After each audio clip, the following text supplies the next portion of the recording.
Telangana DGP CV Anand కీలక వ్యాఖ్యలు చేశారు. ఇకపై ఫ్రెండ్లీ పోలీసింగ్ ఉండదన్నారు. ప్రజలను గౌరవిస్తాం తప్ప రౌడీలు, గూండాలను కాదన్నారు. తెలంగాణలో మావోయిజం అంతమైనందున గ్రేహౌండ్స్ విభాగాన్ని తీసేస్తున్నట్లు ప్రకటించారు డీజీపీ సివి ఆనంద్. గ్రేహౌండ్స్ లో పనిచేస్తున్న సిబ్బందిని ఇతర విభాగాలకు బదిలీ చేస్తామన్నారు. ఇక సైబర్ క్రైమ్ మాకు సవాల్గా మారిందన్నారు డీజీపీ. మరోవైపు గంజాయి, డ్రగ్స్ నివారణకు కఠిన చర్యలు తీసుకుంటామని చెప్పారు. ఆదిలాబాద్లో పర్యటించిన డీజీపీ స్థానిక పోలీసుల పనితీరును ప్రశంసించారు. దాదాపు 30-40 సంవత్సరాల నుండి మన రాష్ట్రం మొత్తం ఒకే ఆలోచనతో పనిచేసింది. అంటే నక్సలైట్లు, మావోయిజం దాన్ని ఎదుర్కోవడానికి సంస్థల్ని ఏర్పాటు చేశాం. గ్రేహౌండ్స్, ఎస్ఐబి ఇటువంటివి.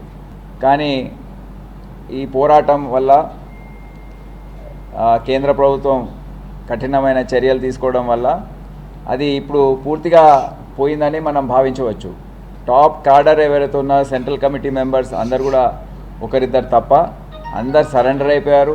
ఆ సమస్య మనకు ఇప్పుడు పోయింది కనుక ఆ సంస్థల్ని కూడా మేము మళ్ళీ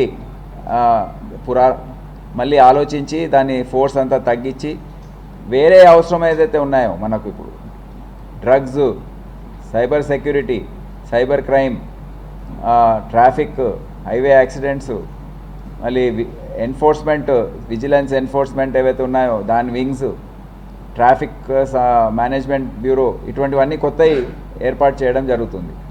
సో కొత్త దిశలో మన డిపార్ట్మెంట్ అంతా పయనిస్తుంది. మరిన్ని అప్డేట్స్ కోసం ఛానల్ను సబ్స్క్రైబ్ చేయండి. నోటిఫికేషన్స్ కోసం బెల్ ఐకాన్ పై క్లిక్ చేయండి.